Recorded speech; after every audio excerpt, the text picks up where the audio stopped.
Shalom, salam jumpa kembali dengan saya, Pendeta Simon Petra Sihombing. Saudaraku, sebelum kita mendengarkan kebenaran firman Tuhan melalui renungan di pagi hari ini, marilah kita terlebih dahulu berdoa.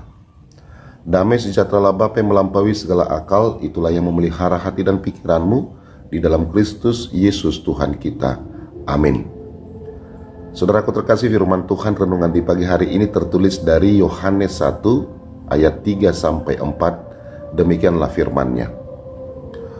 Segala sesuatu dijadikan melalui Dia, dan tanpa Dia tidak ada sesuatu pun yang telah jadi dari segala yang telah dijadikan. Dalam Dia ada hidup, dan hidup itu adalah terang manusia. Demikianlah pembacaan firman Tuhan. Saudaraku terkasih, bagian dari firman Tuhan hari ini mengasosiasikan terang dengan pribadi Yesus Kristus.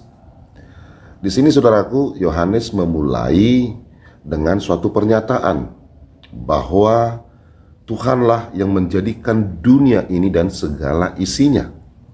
Artinya di sini Tuhan adalah Sang Pencipta dan sumber dari seluruh kehidupan yang ada di muka bumi ini.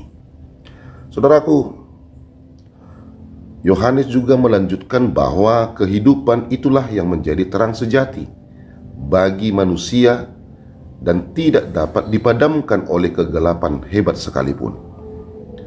Terang inilah yang memampukan kita manusia dalam kegelapan dosa menemukan pengharapan kembali, dan hal ini berkaitan dengan anugerah keselamatan yang telah diberikannya kepada kita manusia, yang semula kita tahu kita menjadi seteru Allah. Karena apa?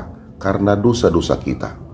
Tetapi kini kita telah memperoleh kuasa untuk disebut dengan anak-anak Allah. Itulah yang kita syukuri, saudaraku. Amin. Bapa dalam surga, terima kasih ya Tuhan untuk firman-Mu, dan berkati kami senantiasa di tengah-tengah keluarga, pekerjaan, dan pelayanan kami. Jikalau ada dari antara jemaat-Mu, sahabat kami yang mengalami sakit penyakit, Tuhanlah yang memberikan kesembuhan bagi mereka. Di dalam Kristus Yesus kami berdoa. Amin. Selamat beraktivitas. Tetap semangat saudaraku. Tuhan Yesus Kristus memberkati kita semua. Shalom.